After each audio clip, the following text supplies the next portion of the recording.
act like we're here having fun. Yes, we All right. are. Did it go through the 3, 2, 1? It says live. All right. Hey, everyone.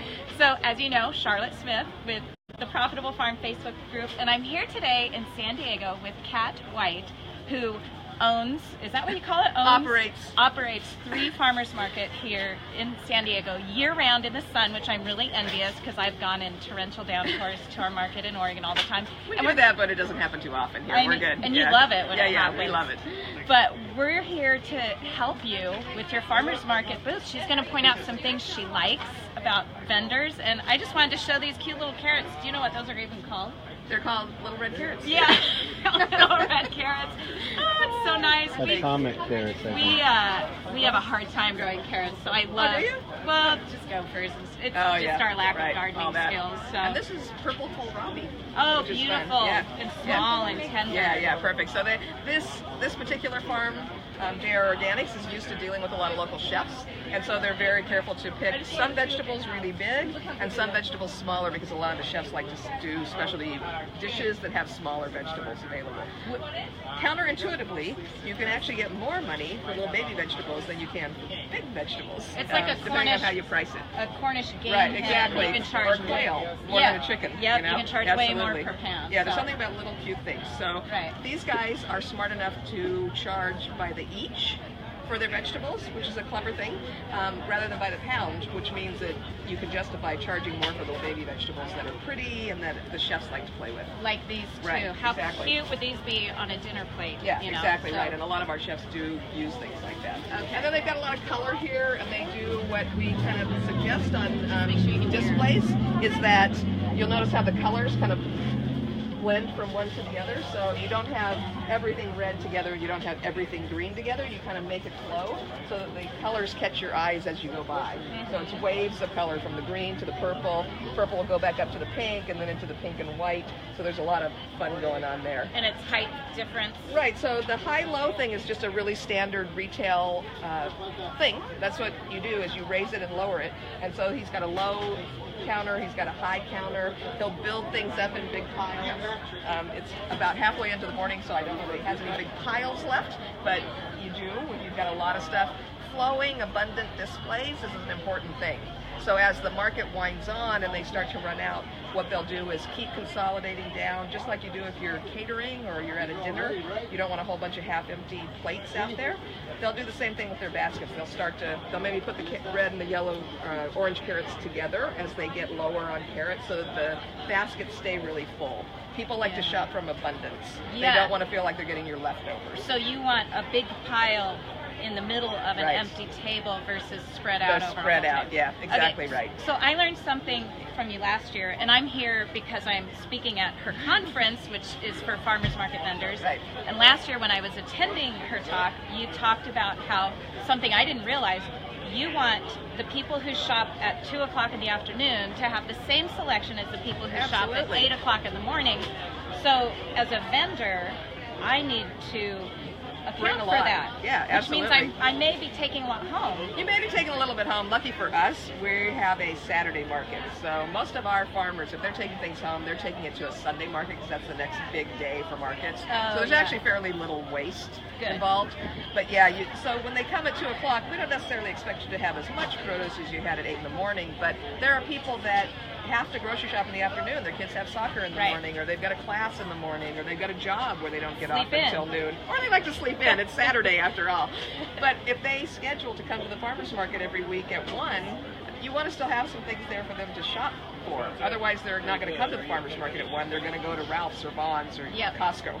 And so this is what I realized last year at the conference was, I need to not only work to serve my customers, but as a vendor, I need to make sure I'm on your good side.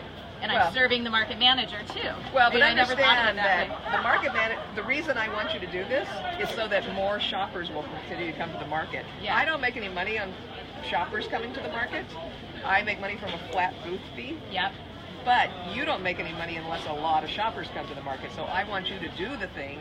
In terms of staying on my good side, you're doing it because I want to stay on the farmer's good side. I want the farmers to be making money. And the only way to do that is to teach them the kinds of things that affect how much money they make, like keeping shoppers happy, keeping the market on the shopper's schedule every week. Yeah, yeah. Wow, that's great. Okay, cool. So what else do you want to anything else you want to point out in here? Signs are good. Now, JR, in addition to having farmers market booths at a whole bunch of markets in Southern California, he's at every one of our farmers markets. How you doing?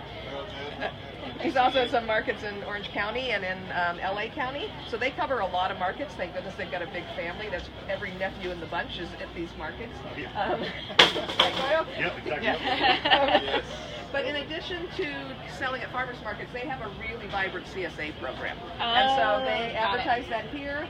A lot of their CSA pickups are at the markets, which is great because people come to the market to pick up their CSA box and they say, oh, this is a nice selection of stuff, but there's no citrus on this farm. So I'm going to stop at the citrus farmer next door and pick that up. Or I'm going to go a couple of booths up this way and get meat, and I'm going to pick up almonds. So it's good for JR to have a central location where people can pick up, and it's good for the rest of the farmers around them because it's good for the market. Exactly. Our goal is to bring more shoppers to the market. Okay. Yeah. And what do you do to bring shoppers to the market? I mean, you do a million different things. Yeah, but... I do everything possible to bring shoppers to the market. So we do a ton of marketing. We send out an email each week for each market. We have 3 markets that we manage. So we're sending 3 long weekly emails out every week talking about what's in season, giving people recipes, saying if you want to make this soup, go to JR and get this, go to Hopkins and get that, go to Dale and get this. And we have shoppers show up at the market clutching their newsletters as a shopping list, and they'll go get things. So we do that every single week, 52 weeks a year. We advertise in some niche publications, Dining Out, Edible San Diego. We also advertise in some big circulation papers like the Reader. I think you've got a Reader maybe up in Oregon. I haven't seen that. Yeah, so it's your similar. free weekly kind of entertainment news, what's happening sort of paper. Weekly, yeah, so we do a cooperative ad in that. A little tiny ad in the Reader because the circulation is so big is about $250. What we do is take a half page, split it up into little blocks, and our farmers and vendors then can buy a little block for $20 a week. Perfect. We are advertising the whole market and also the vendors that want to invest in marketing as so you well. Can leverage that. So we do that. I am well known in San Diego for being willing to get up and show up anywhere at 5 o'clock in the morning to get a little TV coverage for our markets.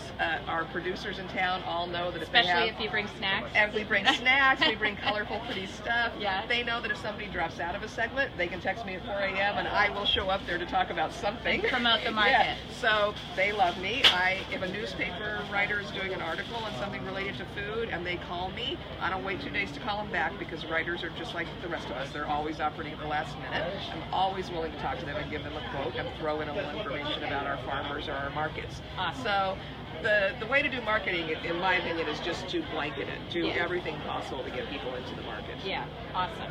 So we have lots of meat farmers in our Profitable Farm Facebook group, and so can we wander over there? So let's wander over to Dale Ranch. So right next our biggest door, meat farmer. We have the biggest meat farmer, and this is the Little Italy market at San Diego.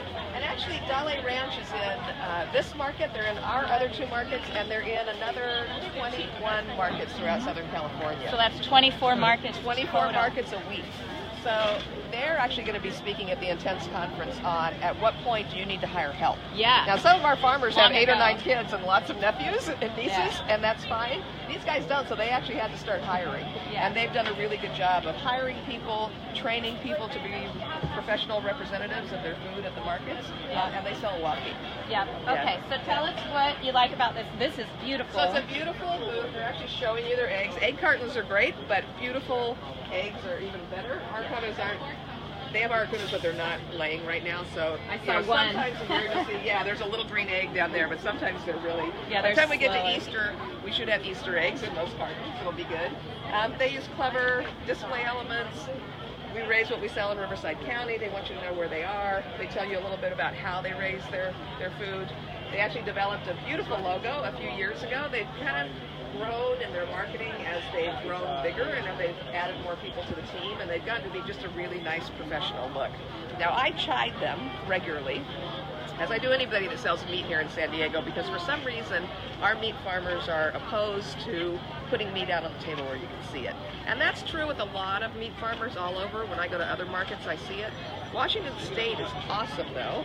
I go to the Ballard Market up there and the University Market in Seattle area, and those guys are great. And they actually haul out refrigerated deli cases like you'd see in a store. Okay, that's them in. huge. Yeah, they take down those extension cords, they plug them in, and you can actually see the meat in the case. Because if people see it, they're so much more likely More to buy likely to buy. Because these are nice.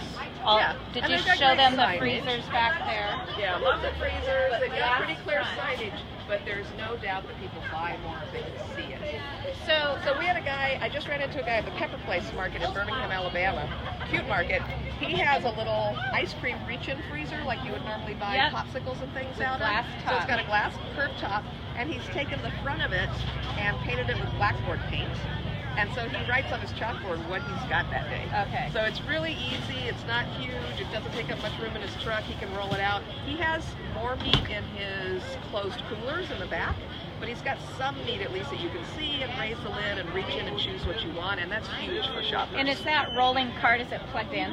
It is plugged in. Okay. Yeah. Well, and which is tricky at markets. Sometimes you've got a hard time finding electricity.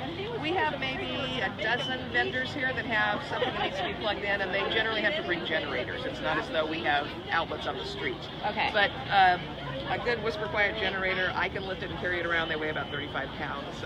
They're $500 or $600, but amortize that over time and see how much your sales go up when people can see your food. Huge difference. Good investment. It is a huge difference.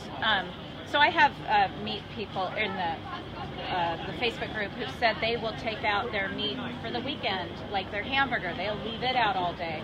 Yes, it's thawed, but they just plan their meals around the farmer's market. Right. Or they have the chicken sitting out and the meat and the steak that they're going to eat the next few days. Right, Or something right. like that. And you mentioned she had a meat tray. At one point, I mean, it's not I here, actually but- talked her into putting the meat. It's called an ice bath. Okay, So yeah.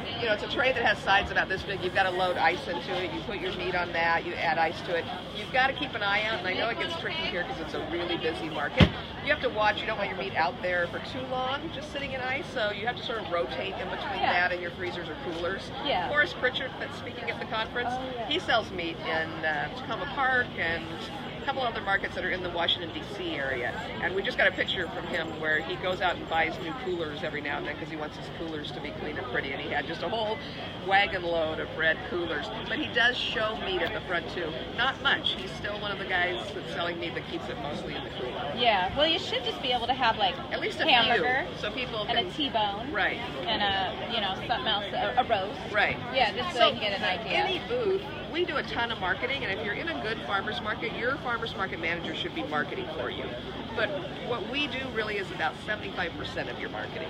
Because if you look around at all these people, but you look at all the booths, they've got plenty to look at. So if you're not doing some strong marketing yourself in terms of strong displays, good signage,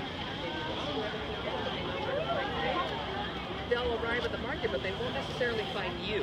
Right. And if you don't catch This their is eye, a big market. it's a big market, and 5 so blocks Portland, long. Portland, Yeah, where so is I'm Portland. easily 5 blocks. So as they're walking, if they don't see something that catches their eye at your booth, their eye's gonna travel on to the next booth. And if they've got a bright display, or if they've developed an Instagram following, they're gonna head to JR Organics. Yeah. And they're not gonna stop at your booth on the way unless you've also done some marketing or some strong display kind of marketing to catch their eye. So it comes back to what I talk about all the time is developing those relationships outside of just where you sell. Exactly. Go talk in your community, Right. go get your Instagram, get your Facebook going, send out your blog posts, Right.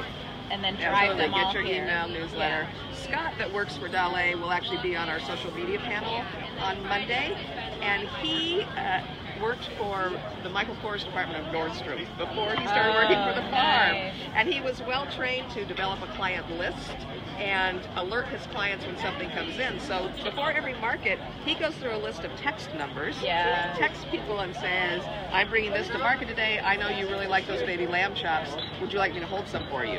And his customers respond to him because he's so conscientious Yeah. about it. So anything you can do to maintain that loyalty, and that you talk a lot about relationship, Yeah. absolutely important at the farmer's market. Yep, and it just takes the ask. All he's doing is asking, and he's serving. He's putting it in a way of service, like, hey, do you want me to save them for you? It makes Right. them feel special. Exactly. All right, so I have some questions people asked. I'm going to pull these up because, I don't know, we're probably getting close to the end. Okay, so Angie Welmers in the Profitable Farm.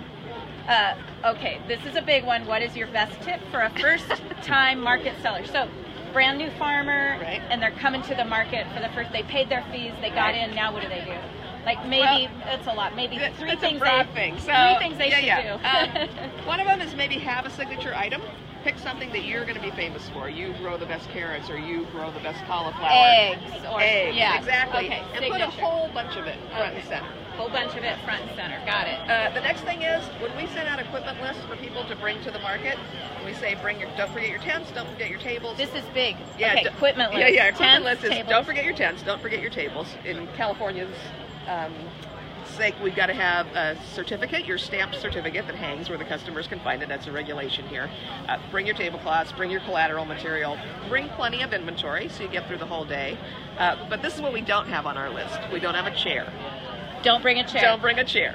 You want to be Don't sit standing down. up at eye level with the customers.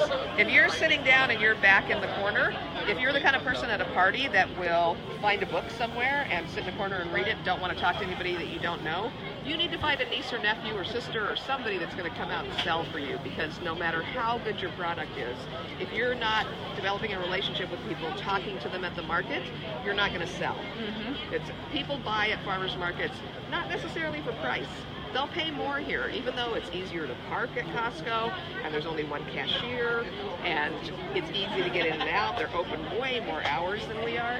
People come to farmers markets because they want to know who produces their food. It's in my talk tomorrow. That There you go. we can't compete on price No. or convenience We here shouldn't because try. you got to try to find parking. You got to carry all your stuff out, but they will pay extra. They and, will, and for the they will go relationship. through the inconvenience to have a conversation with a person who loaded these eggs up in the farm. That's right. That's really, personality is the most important thing you want to bring. And if there's one other thing, I would say bring signs with prices on them. Signs with a prices, lot of okay. people forget to do that. They don't put a sign up that says what vegetable that is or what kind of meat that is or that it's an egg, even though it's obvious, and put prices on it.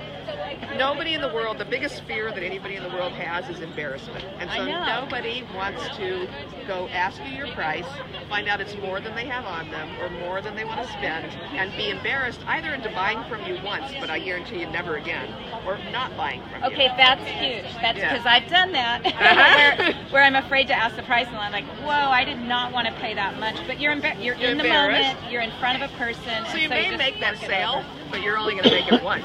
Where Okay. if you put a price up so they know what they're getting into, Yep. you're not going to embarrass them, and they're going to come back to you over and over and over. Yep. Pricing That's- is really important. That's huge. Yeah. Okay, cool. All right, so there's some great tips. Let me see what else came up. So Rachel Baker says, what's the best conversation starter that will bring a customer into your tent or booth? So like, I noticed while we were talking, she was standing and there were no customers. What could she have done to get some people going by? If there's people passing by, she can say, "Hey, do you know the difference between a farm fresh egg and a grocery store egg?" Or she can say, "Hey, how are you doing?" Sometimes just a hello is enough to get people to step a little closer, and then you can say, "Are you looking for meat today? Did you need eggs today?" Ask for the order. That's kind of a basic sales thing. Yeah. Ask people what they need. Yeah, and it sounds like that. Just be confident. Don't wait for them to talk Right. to you. Be confident. Say, Say hey, hello. how's it going? What Exactly. brings you here today? Right. Okay. Say, have you been to the market before? There you go. That's always a good opener. Yeah. So just reach out to them. That. What? We have. Do you? Oh. Okay. So who is that? That is Megan. Megan says, do you recommend samples to break the ice? Samples are a good idea. In California, that requires a whole different level of permits. So check it's exciting. your permits. Check your required. permits. Check with your market manager. They'll know what the regulations are. See if that's allowed. But I- yes, we absolutely. my husband who's running the camera, and I love the samples. Everybody loves to sample. Yeah. Absolutely. Nothing makes my heart drop like seeing a Yelp review that says, "You can come here and sample and have your whole breakfast." It's like, don't just sample. Bye. And that's your market. Right, Like, right. no, stay away. Bye. You have to go to Costco for But there's no doubt that people who sample sell more. Okay. Absolutely. So and people what who we get see a samples. lot of here, because we run full service markets, so it's certified farms, but it's also bread bakers and infused sea salts and coffee beans and that kind of thing. We see really, really successful farmers and vendors when they complement each other. So we purposely place our sea salt person across from a farmer that grows tomatoes. Because when she cuts those tomatoes up into little pieces and serves them with a toothpick to be tasted, she sprinkles a little infused sea salt on there. The tomatoes taste better, so they'll stock up on the tomatoes. And then she sends them across the aisle to buy sea salt, where that vendor also has tomatoes and sea salt on them, and they're bouncing people back and forth. So that brings up a good point of if you're at a farmer's market, you need to network with the other vendors. Absolutely. Our farmers really become a big family, our farmers and vendors. Everybody knows what's going on. They know whose kid is sick. They know who's got somebody in Little League that's about to win the championship. They'll come out and congratulate each other on babies and weddings. Both the farmers and the vendors and the shoppers here actually really develop a relationship. It's a big family. Yeah, so it's good to know who else is in the market. Maybe somebody comes to your booth and they don't need what you're selling that day, and they say, oh, actually I was just here to look for cantaloupe, and you're able to say, oh, Kawana has cantaloupe this week. She's 6 booths down, she's on your right. Perfect. You just made a friend. Maybe they didn't need eggs today, but when they need eggs next week, they're going to remember who was nice to them and who gave them a tip. And Kawana down there is going to send somebody back when she runs out of what Exactly right. Okay, yes. So again, relationships. That's what it's all about. Okay, let me look for a couple more questions. What is the best form of payment to use? Cash, credit, Venmo, and what should my setup look like? I don't know. I think in terms of taking payments, it's kind of like marketing. The more options you give people, the better. We do every kind of marketing. You want to take every kind of payment. Clearly, you want to take cash, and it used to be, I would say even as recently as 3 or 4 years ago, most of our farmers didn't take credit cards. But now with Square, it's so easy to plug it into your phone or into an iPad. You can do it right here. I mean, you got to remember now there's a lot of people taking Square. So if they come to your booth and you don't, we do things like offer market money. It's sort of a virtual ATM where they can swipe their card and get certificates that they give to you. We reimburse you for them. But they're going to have to walk past 20 booths to do that. And even if they get market money, they may spend it by the time they get back to you. So why not make it easy? Take credit cards. Venmo, I haven't seen a lot of people doing that, although Apple Pay has been doing a big push at the markets to get farmers and vendors to take it and to get shoppers to use it. I haven't seen a ton of traction yet, but I think we will eventually.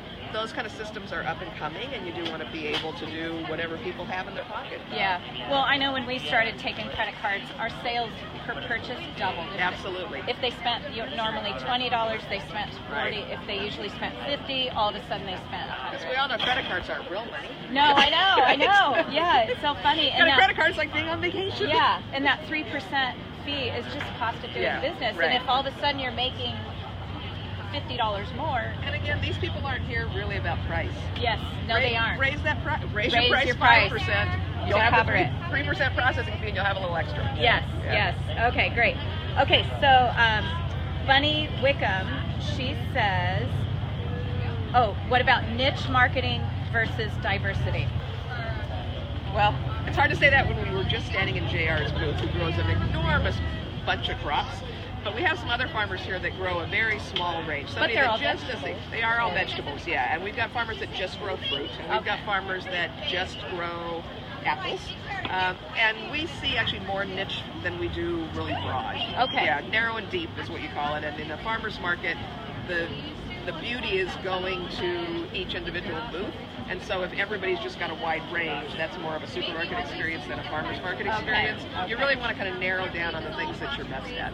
Okay, so 1 or 2 or 3 things. Yeah. Okay. Yeah. But kinda... we don't have a lot of protein farmers here. Right. Land is expensive in California, so our meat guys sell a wide range of meat. They're usually raising as many animals as they can figure out how to do. And by wide range, do you mean so they're like sheep, chicken, goat, beef? Chicken. Got it. Chicken, beef, pork, not just beef. Right. Okay. Exactly. That's good to know. Let me see if we can get 1 or 2 more. Oh, here's a good one. What draws shoppers to one booth over another? Well, I think it's a little bit of what we've been talking about. Yeah. It's just look at that big, beautiful sign. Yep. You look know? at the sign. We can show you another booth, maybe a smaller farmer, maybe somebody newer that has a little sign. Guaranteed they're going to come to Aaliyah's booth because it's pretty and it's colorful and there's a display. So spacious. Tidiness. Tidiness. Yeah, absolutely. If you look like you care enough about your vegetables to stack them in different varieties to keep together and abundant, people are much more likely to step into your booth for that than they are if you've just sort of scattered things around, haven't bothered to put up signs. And I would say just a friendly, open face that's looking. If Smiles I see count. someone in a booth on a phone, I never go to that booth because Right. I feel like I'm interrupting Yeah, their you feel day. like you're intruding on them. You don't want your customers to feel like they're intruding or even eavesdropping. That makes people uncomfortable. Yeah. Okay, so, and then let's do one last one. So this was Angie in Minnesota who asked, how do you choose one farmer's market over another? Because she has so many to choose from. Right. So it sounds like maybe Angie can only do one. So Yeah, what should she be looking for? I mean, obviously what you want to do is the biggest, busiest farmer's market that you can get into. There you go. I mean, it's as simple as that. And much as we would like to see a farmer's market in every single neighborhood, we know that our farmers can only stretch so far. So we run 2 afternoon markets, weekday markets, but they're both busy. They're not busy like this. Saturdays, weekends markets definitely tend to be busier, so you want to look at that. You do need to realize that a big busy weekend market has probably been open longer, and it's been placing people for longer, and we're not going to kick somebody out to let you in, so it's a little trickier sometimes to get into the big busy markets. Is there a wait list? Do you keep a wait list in that case? We do in a sense, and people will say, oh, well, how long's the wait list? Well, I don't know, because the only way you're going to move into a space is if somebody in your category leaves. So if you sell apples, and I have 2 guys leave who sell greens, that doesn't mean you're going to get in. What I need is another guy selling greens. So big, mature markets are sometimes more difficult to get into, so then you want to find what's next best. What's your very busiest weekday market? So just go down the list of size. Okay. It costs more in terms of time and gas and all those things to travel a ways, but I just reread Forrest Pritchard's book, and when he started out, he was going to really small markets really close to his house, because close to his ranch, because it was just easier to get to. You need to understand that you don't need to go where it's convenient for you. You need to go where it's convenient with the people in their pockets to buy your product. Yeah. So that may mean driving a while. And that may mean that you only have to go to one market versus three little closer ones. Yeah. Absolutely. Yeah. So you want to think of it that way.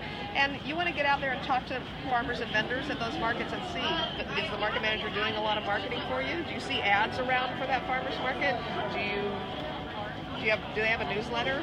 Go and see how happy the farmers and vendors look, and they'll tell you pretty quick if it's a good market or not. Do your research, your product research in this picture. Absolutely. You want to go travel around to those markets and see if they're full of shoppers and if their farmers and vendors are happy. Okay. Well, speaking of full of shoppers, this is great. I would love to be a farmer in San Diego if I could afford the land. If you can afford the land and the water. Yeah. All right. Well, I think we should wrap it up. So thank you for being here. Thank you. I'm here once again for the Intense Conference where farmers market vendors from San Diego and even LA are gathering. And Virginia. They're from all over the country. From all over the country, and she brought in a bunch of speakers, including me and Forrest Pritchard will be here keynoting, right? Or do you have one? We're sort of a TED Talk kind of thing, so a lot of experts. So a lot of experts. But he's here. exciting. He's got 2 books that are wonderful. If you haven't read Gaining Ground or Growing Tomorrow, worth reading. Okay. Yeah. Cool. And then if you can't come this year, come next year. Next year. Yeah. Because if you're a farmer's market vendor, you're going to learn a ton. I mean, I've been farming 10 years, and I learned all kinds of things. So anyway, Kat is part of the group. You can continue the conversation in the comments. Yeah, absolutely. And we'll keep talking about it. Will this video be available to watch later? Oh, yeah. So this is a live video. It stays right here on this Facebook page. You can watch it at any time. So, yes. Any other questions on there? Do you protect a vendor that says sell pork by not allowing other pork producers? I'm happy to answer that question, because that's an interesting thing. We've got some markets here. There's 3 markets in San Diego that are run by a woman who's an avocado farmer. And she's a little bit old school. She doesn't put in anything but farmers. There's no coffee beans, there's no jams, there's no breads. And she's also about exclusivity. So she sells avocado, so there's no other avocado farmer in there. And she's got a guy that she knows that sells tomatoes, so there's no other tomato vendors in there. And she has really tiny markets that not very many shoppers go to. Because the fact is, shoppers want choice. They're used to going to the supermarket and having a whole bunch of stuff to choose from. So if you get into in our contracts with the business improvement districts that we run markets for, we say there is no protectionism. Just because there's a coffee house on the corner doesn't mean we're not going to have coffee in the market, because shoppers will only come to a market where they've got choice. That being said, if I've got a pork producer, I'm probably not going to put 4 pork producers in, but I'm going to put 2 or 3, because I know that will bring more shoppers, and that each of those pork producers will make more money than they would if there was only one there, so shoppers were motivated to come. So it's in the best interest. It's an abundant mentality. Exactly. It's in the best interest of us farmers to have more Yeah, in there. exactly. I mean, Of course, you can go crazy and get too many, but Exactly. So you more have, than one. You have to find that balance. You've got to walk that fine line. But think about restaurants. You know, you very rarely see a restaurant that's all by itself with no other restaurants around, because that doesn't create a situation where people think, I'm going to that neighborhood to eat. That's a like good it does point. if you've got a lot of restaurants. Yeah. People think, I'm going to the Lily Mercado to shop, because there's a lot of farmers. Abundant. And so Yeah. we have 22,000 people on the street. There's enough for all the pork farmers. Yeah. Okay, great question and great answer again. I learned something. Yeah. Every day of my life, I learn and learn and learn. That's a good thing. I know, Yeah. I know. Was that it? Okay, awesome. Thank you. Let's say goodbye to everyone. Bye, everyone. Push finish. Yeah, push.